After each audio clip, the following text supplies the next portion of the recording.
Hello everyone, मैं Shweta Sharma and you are watching education point. तो आज के हम अपने इस वीडियो में स्टार्ट करने वाले हैं क्लास 8 एनसीईआरटी का chapter number first, that is rational numbers. तो रैशनल नंबर स्टार्ट करने से पहले हमें ना रैशनल नंबर की छोटी छोटी बातें जानना बहुत ज़्यादा ज़रूरी है, क्योंकि अगर हम रैशनल नंबर्स की ये छोटी छोटी बातें नहीं जानेंगे तो हम इनको सॉल्व आगे एक्सरसाइज जो है ना उसको हम सॉल्व नहीं कर पाएंगे। तो चलिए हम स्टार्ट करते हैं हमारे रैशनल नंबर्स से और इसके बाद फिर हम इसमें एक्सरसाइज फर्स्ट शुरू करेंगे। तो देखिए, सबसे पहले हम रैशनल नंबर में सबसे पहले हम नंबर्स को पहचानेंगे कि नंबर्स क्या होते हैं। जैसे कि सबसे पहले हम पढ़ेंगे हमारे नेचुरल नंबर्स के बारे में। सबसे पहले हम पढ़ेंगे हमारे नेचुरल नंबर्स के बारे में। तो क्या होते हैं नेचुरल नंबर्स, आपको पता है क्या? नेचुरल नंबर्स क्या होते हैं? क्या होते हैं नेचुरल नंबर्स? नेचुरल नंबर्स वो नंबर्स होते हैं जो 1 से स्टार्ट होते हैं और इन्फिनिटी तक जाते हैं। सभी पॉजिटिव नंबर्स जो 1 से स्टार्ट होके और इन्फिनिटी तक जाते हैं उनको हम कहते हैं हमारे नेचुरल नंबर्स। तो मैं आपको लिख देती हूँ 1, 2, 3 एंड सो ऑन, कहाँ तक? इन्फिनिटी तक। तो वो सभी पॉजिटिव नंबर्स जो 1 से स्टार्ट होते हैं और इन्फिनिटी तक जाते हैं उनको हम क्या कहते हैं? Natural numbers. सेकंड आता है हमारा होल नंबर्स। होल नंबर्स तो क्या होते हैं हमारे होल नंबर्स? होल नंबर्स होते हैं हमारे 0 से स्टार्ट होते हैं। जैसे कि ये नेचुरल नंबर्स हमने पढ़े हैं, तो वो सभी पॉजिटिव नंबर्स जो 0 से स्टार्ट होते हैं और इन्फिनिटी तक जाते हैं उनको हम क्या कहते हैं? Whole numbers. मतलब कि 0, 1, 2, 3 एंड सो ऑन। कहाँ तक गए ये? इन्फिनिटी तक। इन्फिनिटी मतलब अनंत तक, आप इनको काउंट नहीं कर सकते, मतलब बहुत ज़्यादा, है ना। तो ये क्या होगा? सबसे पहले हमने क्या पढ़ा? Natural numbers. नेचुरल नंबर्स क्या होते हैं? वो सभी पॉजिटिव नंबर्स जो 1 से स्टार्ट होते हैं और इन्फिनिटी तक जाते हैं। नेक्स्ट अब हम पढ़ रहे हैं होल नंबर्स। होल नंबर्स क्या होते हैं? जो 0 से स्टार्ट होते हैं और इन्फिनिटी तक जाते हैं, उन सभी को हम बोलते हैं होल नंबर्स। अब नेचुरल पढ़ लिए हमने, होल पढ़ लिए। इनको हम ऐसे भी लिख सकते हैं कि 0 प्लस नेचुरल नंबर्स। क्या लिख सकते हैं हम इनको? 0 प्लस नेचुरल नंबर्स। ठीक है ना। तो ये होगा हमारे सारे होल नंबर्स। अब आती है हमारी तीसरी बारी इंटीजर्स की।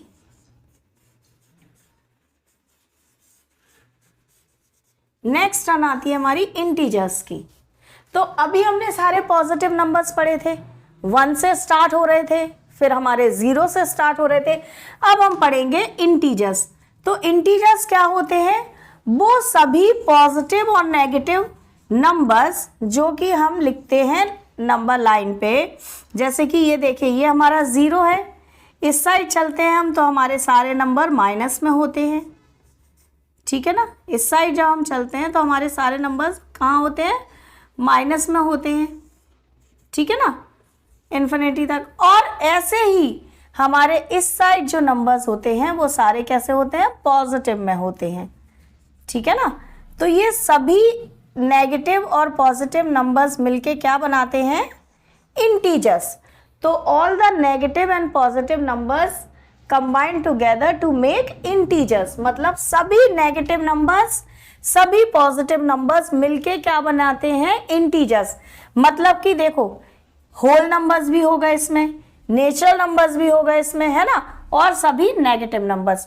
तो मतलब इंटीजर्स में होल नंबर्स भी हैं और नेचुरल नंबर्स भी हैं। होल नंबर्स कैसे हैं? देखो, 0 से स्टार्ट हो रहे हैं, और नेचुरल नंबर कैसे हैं? ये 1 से स्टार्ट हो रहे हैं, जो हमने अभी पढ़ा था स्टार्टिंग में कि नेचुरल नंबर्स और होल नंबर्स। अब मैं आपको एक छोटे से डायग्राम के थ्रू आपको समझाती हूँ, जो कि आपको याद रखना है और जो आपको बहुत ही ज़्यादा ईजी, आपको याद रखने में भी ईजी रहेगा और आपको मतलब आप ईजिली इससे रिलेटेड सभी प्रकार के ट्रू फॉल्स सॉल्व कर सकते हैं। तो ये आ गया हमारा नेचुरल नंबर्स। ठीक है। अब नेक्स्ट आता है हमारा, नेक्स्ट सर्कल में क्या आता है? Whole numbers. फिर आता है हमारा इंटीजर्स। ठीक है, थर्ड सर्कल में आ गए हमारे कौन? इंटीजर्स। ठीक है, देखो ये क्या आ गए हमारे होल नंबर्स, ये आ गए हमारे नेचुरल नंबर्स और ये आ गए हमारे इंटीजर्स। अब देखो सारे के सारे नेचुरल नंबर्स जो हैं क्या वो होल नंबर्स हैं?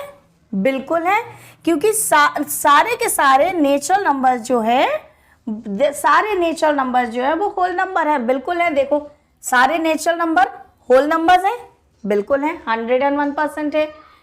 अब क्वेश्चन आता है क्या सारे के सारे होल नंबर्स नेचुरल नंबर है? क्या सारे के सारे होल नंबर्स नेचुरल नंबर है? तो नहीं है, क्योंकि अगर सारे होल नंबर्स की बात करते हैं तो जीरो भी तो आता है, और क्या नेचुरल नंबर के अंदर आपको जीरो दिख रहा है? नहीं दिख रहा है। इट मीन्स सारे नेचुरल नंबर्स जो हैं वो क्या है? होल नंबर्स तो हैं, लेकिन सारे होल नंबर्स जो हैं वो नेचुरल नंबर्स नहीं है। उसी प्रकार से अब आप इसको देखिए, ये देखो सारे होल नंबर्स क्या है? इंटीजर्स हैं। देखो सारे होल नंबर्स जीरो से स्टार्ट हो रहे हैं, सारे होल नंबर्स जो हैं वो जीरो से स्टार्ट हो रहे हैं। तो ये क्या है? सारे होल नंबर्स। देखो ये सारे होल नंबर्स हैं, है ना? सारे होल नंबर्स हैं कि नहीं है? तो ये देखो आप सारे होल नंबर्स जो हैं वो सारे के सारे होल नंबर्स इंटीजर्स तो हैं, लेकिन अब आप देखिए सारे के सारे इंटीजर्स होल नंबर थोड़ी है, नहीं है ना? तो अब आप इसको इस तरीके से अगर याद करेंगे तो आप सारे के सारे इससे रिलेटेड ट्रू फॉल्स आप इनको इजीली सॉल्व कर सकते हैं, कि क्वेश्चन ऐसे ही आते हैं आपके, ट्रू फॉल्स के जो क्वेश्चंस आते हैं वो ऐसे ही आते हैं कि क्या सारे इंटीजर्स होल नंबर्स हैं? बिल्कुल नहीं है, है ना? क्या सारे होल नंबर्स इंटीजर्स हैं? बिल्कुल है, सारे होल नंबर्स देखो इंटीजर की कैटेगरी में आ रहे हैं। क्या सारे के सारे होल नंबर नेचुरल नंबर है? नहीं है, लेकिन क्या सारे नेचुरल नंबर होल नंबर्स हैं? बिल्कुल है। तो आप ये एक छोटा सा डायग्राम याद कर लीजिए, जिनसे आपको नेचुरल नंबर, होल नंबर और इंटीजर्स बिल्कुल क्लियर हो जाएंगे। एक बार फिर से देख लीजिए, नेचुरल नंबर्स क्या होते हैं? सारे पॉजिटिव नंबर्स जो होते हैं 1 से स्टार्ट, सारे के सारे 1 से स्टार्ट होते हैं पॉजिटिव नंबर्स और इन्फिनिटी तक जाते हैं, उन सबको हम कहते हैं नेचुरल नंबर्स। नेक्स्ट है हमारा होल नंबर्स। होल नंबर्स क्या होते हैं? वही सारे पॉजिटिव नंबर्स जो 0 से स्टार्ट होते हैं और इन्फिनिटी तक जाते हैं, उनको हम क्या कहते हैं? Whole numbers. नेक्स्ट आते हैं हमारे इंटीजर्स। तो इंटीजर्स क्या होते हैं? सारे के सारे नेगेटिव नंबर्स और सारे के सारे पॉजिटिव नंबर्स मिला के हम क्या बनाते हैं? इंटीजर्स। फिर हमने इसको पढ़ लिया कि क्या सारे नेचुरल नंबर्स होल नंबर्स होते हैं? बिल्कुल होते हैं। क्या सारे होल नंबर्स नेचुरल नंबर होते हैं? नहीं होते हैं। क्या सारे होल नंबर्स इंटीजर्स होते हैं? बिल्कुल होते हैं। क्या सारे इंटीजर्स होल नंबर्स होते हैं? नहीं होते हैं। तो चलिए अब हम आगे बढ़ते हैं हमारे रेशनल नंबर्स की तरफ। तो हमने ये पढ़ लिया हमारे नेचुरल, होल और इंटीजर्स। अब हम पढ़ेंगे हमारे जो मेन हमारे चैप्टर का नाम है रेशनल नंबर्स। अब हम उनके बारे में पढ़ेंगे और हम इसी के साथ फिर अपनी एक्सरसाइज स्टार्ट करेंगे, एक्सरसाइज 1.1। ठीक है ना? तो चलो अब हम स्टार्ट करते हैं हमारा रेशनल नंबर्स। तो जैसे कि चैप्टर का नाम है रेशनल नंबर्स, वो सभी नंबर्स जो कि P/Q की फॉर्म में लिखे होते हैं, वो सारे नंबर्स जो P/Q की फॉर्म में लिखे होते हैं, उनको हम क्या कहते हैं? Rational numbers. All the numbers which are written in the form of P/Q are known as rational numbers, where जहां पे हमारा जो Q है वो जीरो नहीं होना चाहिए, है ना? क्या नहीं होना चाहिए? जीरो नहीं होना चाहिए। मतलब कि P क्या बोलते हैं हम? P को क्या बोलते हैं हम? न्यूमरेटर। क्या बोलते हैं हम P को? न्यूमरेटर। ठीक है, P को हम क्या बोलते हैं? न्यूमरेटर। और नीचे ये जो Q है वो क्या है? डिनोमिनेटर। क्या बोलते हैं इसको? डिनोमिनेटर।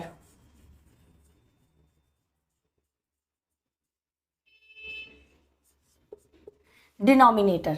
ठीक है, तो कोई भी नंबर जो न्यूमरेटर और डिनोमिनेटर की फॉर्म में लिखा होता है, लेकिन क्यों उसमें मतलब कि डिनोमिनेटर जो है वो जीरो ना हो, तो वो सभी नंबर्स रेशनल नंबर्स कहलाते हैं, है ना। All the numbers which are written in the form of p upon q where q does not equals to zero are known as rational numbers. जैसे कि एग्जाम्पल देखिए, एग्जाम्पल मैं आपको बताती हूँ। एग्जाम्पल देखिए, जैसे कि 3/4, 5/7 एंड सो ऑन, ये सारे के सारे आपके क्या हो गए, रेशनल नंबर्स। लेकिन ये अगर मैं आपसे पूछूं, देखो इधर क्या हो गया, ये हो गया p, ये हो गया हमारा q, ये भी देखिए हमारा p हो गया, और ये हमारा क्या हो गया q। मतलब कि ये सारे के सारे नंबर्स क्या हैं, रेशनल नंबर्स हैं, क्योंकि ये सारे के सारे कैसे लिखे हैं, p अपॉन q की फॉर्म में लिखे हैं, तो ये सारे के सारे हमारे क्या हो गए, रेशनल नंबर्स हो गए। जैसे कि ये देखिए 3/4 है, तो 3 क्या हो गया आपका p हो गया, 5 आपका क्या हो गया, ये 4 आपका क्या हो गया, q हो गया। समझ में आ रहा। इसी प्रकार से आप और भी लिख सकते हो, जैसे 9/11, ये सारे के सारे 9 इसमें क्या हो गया, p हो गया, और 11 आपका क्या हो गया, q हो गया। तो इनमें क्या हमें कोई भी नंबर कहीं पे भी क्या हमें q की वैल्यू जीरो दिख रही, नहीं दिख रही, है ना।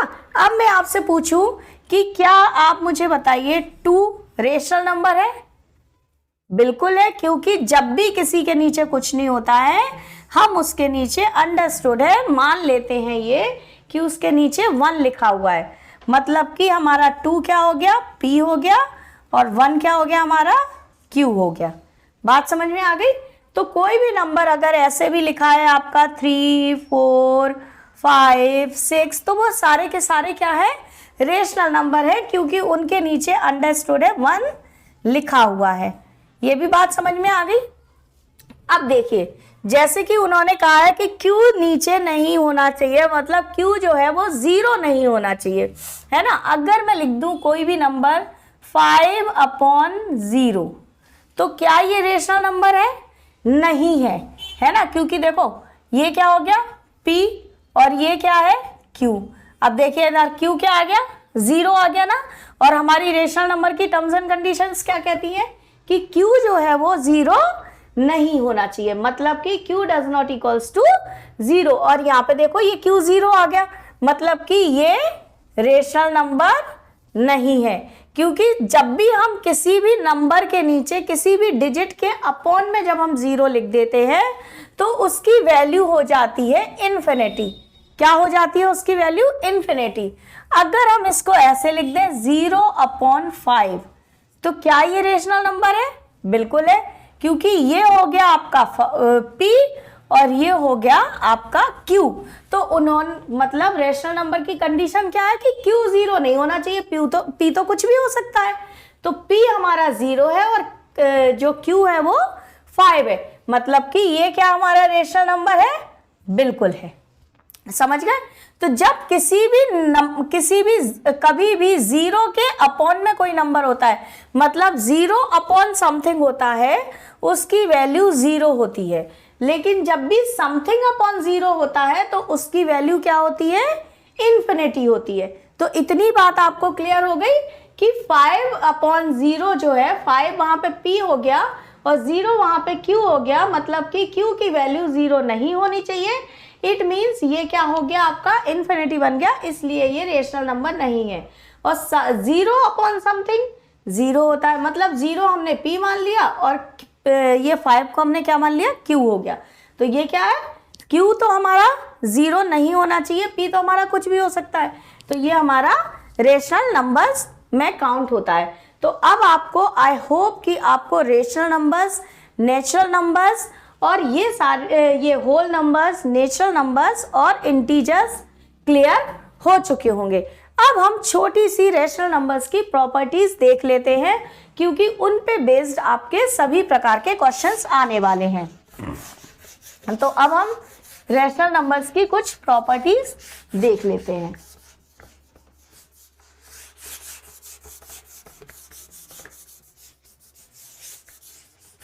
चलिए स्टार्ट करते हैं। तो अब हम पढ़ेंगे हमारी प्रॉपर्टीज ऑफ रेशनल नंबर, जिसमें हम सबसे पहली प्रॉपर्टी पढ़ेंगे हमारी क्लोजर प्रॉपर्टी। ठीक है, तो क्लोजर प्रॉपर्टी का इतना ज़्यादा आपकी उसमें यूज़ नहीं है, लेकिन फिर भी हम समझ लेते हैं कि आफ्टर ऑल ये होती क्या है क्लोजर प्रॉपर्टी। तो क्लोजर प्रॉपर्टी में क्या होता है, वो अपने घर से निकल के अपने ही घर में आती है। मतलब जो हम करेंगे, जिसको भी हम ऐड या सब्ट्रैक्ट करेंगे, वो उसका रिजल्ट वही आएगा। जैसे कि हम देख लेते हैं, हमने ये लिखा 3 + 4 है ना, ये क्या है, होल नंबर्स हैं। ठीक है, तो इसका आंसर भी क्या आएगा, एक होल नंबर ही आएगा। जैसे अगर मैं लिख दूं आपका -3 - 2, तो ये दोनों क्या है, इंटीजर्स हैं, तो आंसर भी आपका एक क्या आएगा, इंटीजर ही आएगा। तो कुल मिला के -3 - 2 -5 हो गया, +3 + 4 कितना हो गया आपका, प्लस का 7 हो गया। मतलब अगर देखो हमने ये होल नंबर्स लिए हैं तो आंसर भी हमारा काय में आया, होल नंबर में। अगर हमने ये इंटीजर्स लिए तो आंसर भी हमारा किस में आया, इंटीजर में। मतलब कि क्लोजर प्रॉपर्टी क्या कहती है कि जो आप करोगे वही आपको रिजल्ट मिलेगा। नेक्स्ट आता है हमारा, सेकंड आती है हमारी कम्यूटेटिव लॉ।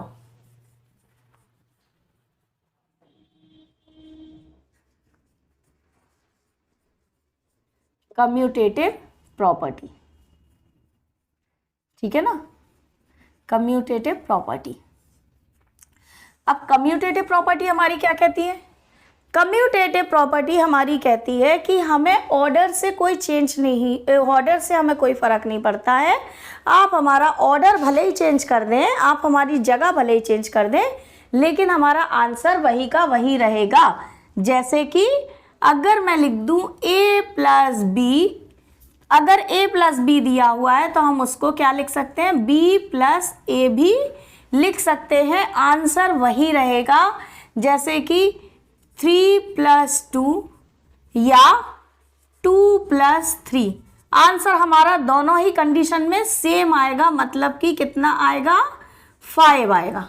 बात समझ में आ गई। तो कम्यूटेटिव प्रॉपर्टी हमारी एडिशन में क्या कहती है कि आप हमारा ऑर्डर चेंज कर दीजिए। देखो a की जगह पे हमने b रख दिया, b की जगह पे हमने a रख दिया, लेकिन आंसर क्या आएगा, सेम आएगा। इसी तरह से इसका जब हम मल्टीप्लिकेशन वाला देखते हैं तो मल्टीप्लिकेशन में भी वो यही कहते हैं कि आप हमारा ऑर्डर चेंज कर दीजिए, a × b = b × a कर दीजिए, फिर भी हमारा आंसर क्या रहेगा, सेम रहेगा। जैसे कि हमने लिख दिया 2 × 3 = 3 × 2, आप दोनों ही कंडीशन में कर दीजिए। 2 × 3 = 6 होता है और 3 × 2 = भी 6 होता है। मतलब कि कम्यूटेटिव हमारी प्रॉपर्टी क्या कहती है कि आप हमारा आंसर चेंज, आप हमारा ऑर्डर चेंज कर दीजिए, लेकिन हमारे आंसर में कोई भी चेंज नहीं आएगा, हमारा आंसर आपको वही का वही मिलेगा जो जैसा था। नेक्स्ट आती है हमारी एसोसिएटिव प्रॉपर्टी।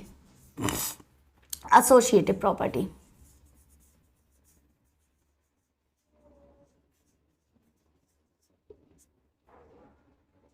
एसोसिएटिव प्रॉपर्टी,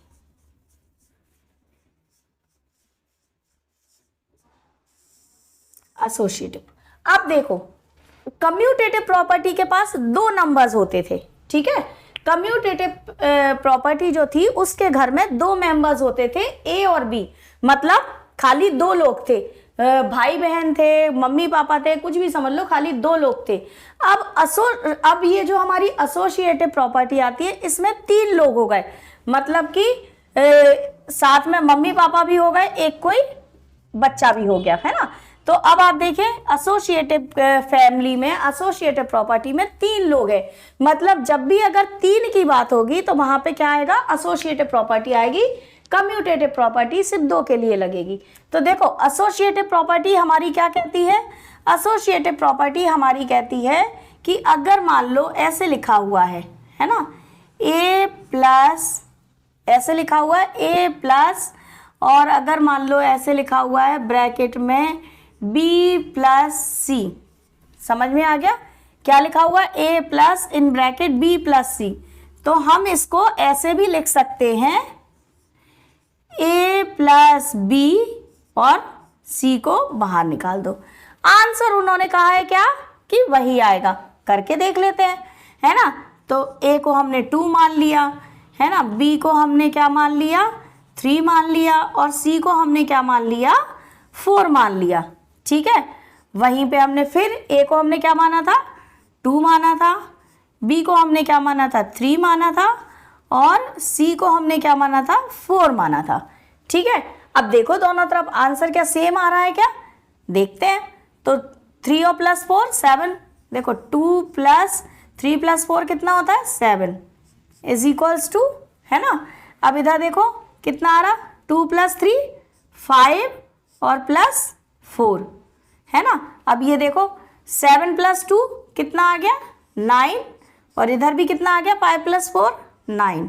मतलब कि आप एसोसिएटिव प्रॉपर्टी में 3 लोग हो जाते हैं और 3 डिजिट्स होंगी आपके पास और 3 डिजिट्स को आप इस तरीके से लिख सकते हैं। इनका आप ऑर्डर चेंज कर सकते हैं, आंसर में कोई भी चेंज नहीं आएगा। इसी तरीके से इनका आप देख लीजिए, अब क्या है ये इनका मल्टीप्लिकेशन में क्या होता है, आप इनको लिख सकते हैं A in bracket B into C। समझ में आया, तो इसको आप ऐसे लिख सकते हैं A into B into C। समझ में आ रहा है, A in bracket B into C, तो A into B into C, है ना। हमने ऑर्डर चेंज कर दिया, तो अब ये क्या आ गया वही देख लो इधर 2 इंटू इन ब्रैकेट क्या आ जाएगा 3 into 4 is equals to 2 into 3 into 4। समझ में आ गया, तो ये देखो ये कितना आ गया आपका 2 इंटू 3 4 ज़ार 12, है ना। और इधर देखो 3 2 ज़ार 6 इंटू 4, मतलब कि 12 2 ज़ार 24 और इधर भी आपका क्या आ जाएगा 6 4 ज़ार 24। दोनों तरफ आंसर बराबर आया, मतलब कि एसोसिएटिव प्रॉपर्टी हमारी क्या कहती है कि हमें ऑर्डर से कोई फर्क नहीं पड़ता है। अब नेक्स्ट हमारी चौथी प्रॉपर्टी जो आती है वो आती है हमारी डिस्ट्रीब्यूटिव प्रॉपर्टी। फोर्थ प्रॉपर्टी है हमारी डिस्ट्रीब्यूटिव प्रॉपर्टी।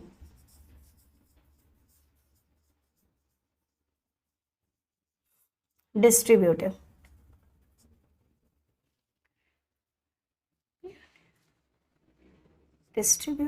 प्रॉपर्टी अब क्या कहती है हमारी डिस्ट्रीब्यूटिव प्रॉपर्टी। हमारी डिस्ट्रीब्यूटिव प्रॉपर्टी देख लीजिए, इस पे बेस्ड आपके कई सारे क्वेश्चंस हैं, तो इसको आप प्लीज बहुत ज़्यादा ध्यान से देखिए, है ना। डिस्ट्रीब्यूटिव प्रॉपर्टी हमारी क्या कहती है कि देखो अगर कोई भी नंबर ऐसे लिखा हुआ है, देखना ध्यान से, A लिखा हुआ है in bracket B plus C, है ना। ये क्या लिखा हुआ है A in bracket B plus C, तो इसको हम क्या लिख सकते हैं A इंटू B और प्लस A इंटू C, ये लिख सकते हैं। या ऐसे लिखा हो A in bracket B minus C, तो इसको हम क्या लिख सकते हैं A into B minus A into C, है ना। तो इस तरीके से हम इनको लिख सकते हैं। ये हमारा आपका इस तरीके से डिस्ट्रीब्यूटिव प्रॉपर्टी भी आपकी यहाँ पे खत्म होती है। आई होप कि आपको ये सारी चीज़ें, आपको natural numbers, whole numbers, rational numbers, integers और ये रैशनल नंबर की सारी प्रॉपर्टीज आपको क्लियर हो गई होंगी। तो अब इसके नेक्स्ट वीडियो में मैं आपको एक्सरसाइज पे बेस्ड सभी सम्स सॉल्व करके बताऊंगी। जब तक इनको एक बार रिवाइज कर लीजिए। Take care.